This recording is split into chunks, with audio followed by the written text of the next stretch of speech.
بسم اللہ الرحمن الرحیم۔ تعارف سورہ مائدہ۔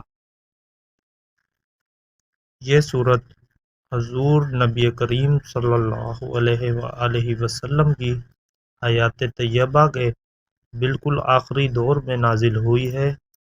علامہ ابو حیان فرماتے ہیں کہ اس کے کچھ حصے صلح حدیبیہ، کچھ فتح مکہ اور کچھ حجۃ الوداع کے موقع پر نازل ہوئے تھے۔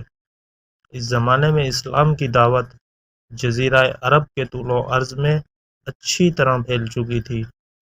دشمنان اسلام بڑی حد تک شکست کھا چکے تھے اور مدینہ منورہ میں حضرت صلی اللہ علیہ وآلہ وسلم کی قائم کی ہوئی اسلامی ریاست مستحکم ہو چکی تھی۔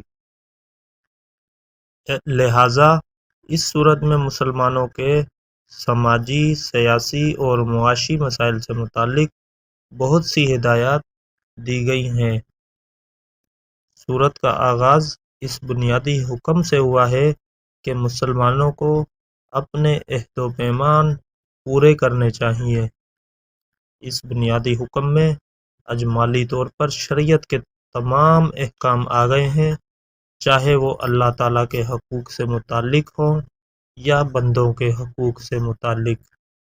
اس ضمن میں یہ اصول بڑی تاکید کے ساتھ سمجھایا گیا ہے کہ دشمنوں کے ساتھ بھی ہر معاملہ انصاف کے ساتھ ہونا چاہیے۔ یہ خوشخبری دی گئی ہے کہ دشمنان اسلام کو اب اسلام کی پیش قدمی روکنے سے مایوسی ہو چکی ہے اور اللہ نے اپنا دین مکمل فرما دیا ہے۔ اس صورت میں یہ بھی بتایا گیا ہے کہ کس قسم کی غذائیں حلال ہیں اور کس قسم کی حرام۔ اس سلسلے میں شکار کے احکام بھی وضاحت کے ساتھ بیان ہوئے ہیں۔ اہل کتاب کے ذبیحے اور ان کی عورتوں سے نکاح کے احکام کا بیان آیا ہے۔ چوری اور ڈاکے کی شرعی سزائیں مقرر فرمائی گئی ہیں۔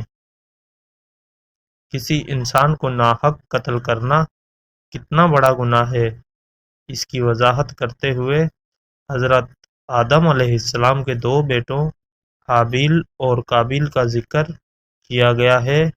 شراب اور جوئے کو صریح الفاظ میں حرام قرار دیا گیا ہے۔ وضو اور تیمم کا طریقہ بتایا گیا ہے۔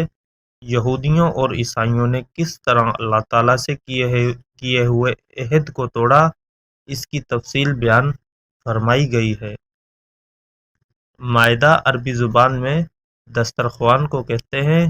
اس سورت کی آیت نمبر 114 میں یہ واقعہ بیان ہوا ہے کہ حضرت عیسیٰ علیہ السلام سے ان کے متابعین نے یہ دعا کرنے کی فرمائش کی تھی کہ اللہ تعالیٰ ان کے لیے آسمانی غذاؤں کے ساتھ ایک دسترخوان نازل فرمائے۔ اس واقعے کی مناسبت سے اس سورت کا نام مائدہ یعنی دسترخوان رکھا گیا ہے۔ Subscribe for more content.